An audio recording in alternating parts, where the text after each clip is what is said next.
do we see God? How do we find God in the midst of our lives? This is a question that most people grapple with. Many people in Australia in recent times have said, well, they can't see God. And so they say, well, if I can't see God, I can't believe, and then I can't be a Christian. I can't be a person of faith. We know this is a phenomenon that's happening in this country at the moment. A number of people are saying they don't believe in God. We're all here because we say we believe in God. The challenge is, how do we see God? When we have our readings at Mass, we have scriptures, readings that come from thousands of years ago. And in one sense you could say these are just stories from the past. These are maybe history. But to a certain extent, God is talking to us through these stories. And we can see something of God through these stories. But when we listen to these stories, these aren't just stories of people in the past. These are stories that also speak to us right now. And to a certain extent, each of our lives are a bit like a Bible. The Bible, a lot of the Old Testament, a lot of the New Testament, are stories about people experiencing God. How do they understand God? How do they experience God? And how might they react when they can't see God? How do they make sense of God in the midst of their lives? And that's present for all of us. When we come to Mass, and especially during the liturgy of the Word, and our first communion candidates this week have been thinking about the second part of Mass, which is the liturgy of the Word. The first part we thought about last week is the sense of celebration, the gathering, the introductory rites. Happens at the beginning of the Mass before we sit down. And then we have the liturgy of the Word, which is the first reading, the Psalm, the second reading, the Gospel, the homily, which we have now, the Creed, and then the prayers of the faithful. That's the liturgy of the Word. So the challenge for all of us, where are we finding God in our lives? St. Ignatius of Loyola, he came up with a method called the daily examen. This is a very good process for all of us to go through. And you could probably do this sitting at your kitchen table around the kitchen when you're having dinner. St. Ignatius says that we should think about how we experience goodness and God in the day, and to share that with somebody else.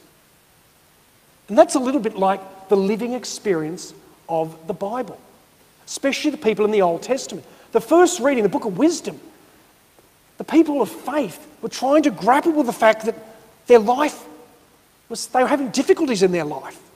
And they said, we've worshipped God, we've made a pledge to God, but things are still being a bit of a mess. Why are things not working out?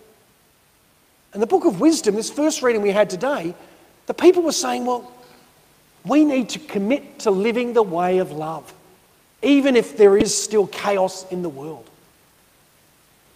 And St. Ignatius says that when we have this daily examen, we need to talk and think about where are we experiencing goodness. And hopefully some of us do this already. You probably do this, how was your day? But we need to take the next step. Where did we experience goodness today? Who did we experience goodness through? Maybe it was through somebody in our workplace. Maybe it was a smile and someone was really nice to us, perhaps in a shop. Maybe it was someone in our class did something kind to us today. Maybe they were God to us today. And so St. Ignatius says we should share these things. It's a bit like the living experience of the Scriptures. And then there is the other side, which we have stories about this in the Scriptures as well,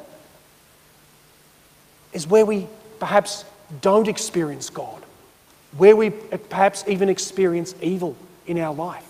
And this is very important for kids, but it's important for adults as well, within a marriage relationship, to share the good things that are happening, but also to share the challenges, the darknesses that happen in our lives as well. And it's good for kids, teenagers, and then adults to be open about these things. Where are we experiencing God? And where are we not experiencing God? Where are we experiencing perhaps the devil or evil? These are great conversations to have. And this is what the scriptures a lot of the time are about. Second reading today is making sense of the fact we have faith, but we're on a journey. We're on a journey to heaven, but even as we go along, every little step of the way, God is part of this. And we need to observe and see God around us. See God in each other. See God in the kid in the class who's asking a question that you mightn't have thought to ask, but maybe that kid's bringing something of God into the class. Maybe we can see God in the guy in the coffee shop or the woman down the street. How do we find God? So for a lot of people in the world, they say, well, God doesn't exist because we can't see someone like up on the cross living amongst us right now. We can't see Jesus Christ. But we know that God's around us. As Christians, we believe and we have faith, God's in me, God's in you, God's in us as a community. So let's see if we can find and discover God. It's a great thing to think about. So I encourage you this week, when you sit and have dinner with someone, ask them how's their day been and how they've found goodness in that day. If that person's enough of faith, you might be able to ask them, how have they experienced God today? And then you might be able to, after you've shared a little bit with that, maybe you can share, how have you experienced perhaps something that's not of God? Something that might be tempting us away from God. Earlier today, I went to St Mary's Cathedral for the ordinations we had of priests today. Mark Anderson, who served here as a seminarian and helped set up our live streaming, was here during the lockdown period. He got us all going with live streaming for about 6 months before he went back to seminary to continue his studies. He was ordained a priest today. And Adrian Simmons, who was also, he spent time here at Cronulla in 2020 and 2021 as well. He was ordained today as well, as was 3 other priests as well.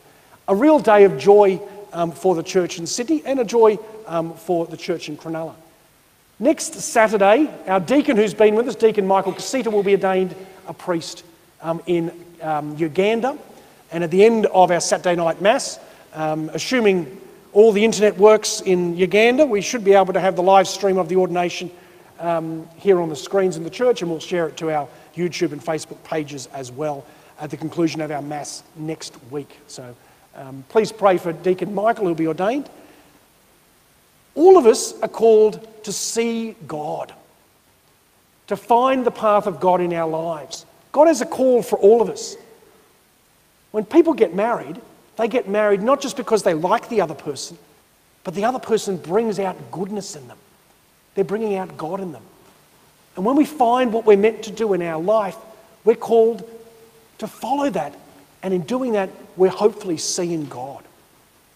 So let's do what we can to see, to discover God, to share the presence of God in our life, as we do in the Scriptures, and to perhaps share some of those challenging stories where we find it difficult to find God in our life as well.